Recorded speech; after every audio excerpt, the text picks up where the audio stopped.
జరిపిస్తారు. ఇక దేవ, మిథున వాళ్ళిద్దరూ కూడా పూలదండలు మార్చుకున్న తర్వాత అది చూసి అక్కడ ఉన్న సత్యమూర్తి, శారద అక్కడ ఉన్న వాళ్ళందరూ కూడా దేవ, మిథునలకు అక్షింతలు వేసి ఆశీర్వదిస్తారు. దాంతో అక్కడ ఉన్న దేవ అయితే, మిథున, నువ్వు నా జీవితంలోనికి వచ్చినందుకు నేను చాలా సంతోషంగా ఉన్నాను.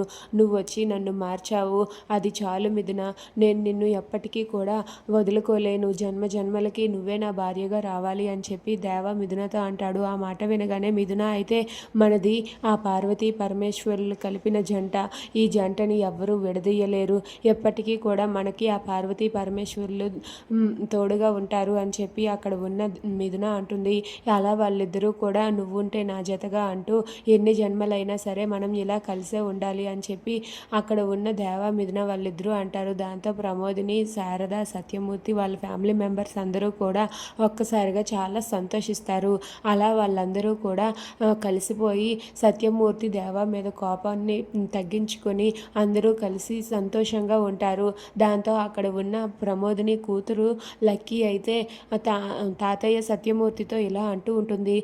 తాతయ్య, ఈ శుభ సందర్భంలో ఇప్పుడు మన ఫ్యామిలీ అందరం కలిసి ఒక పిక్ తీసుకుందామా అని చెప్పి అంటుంది.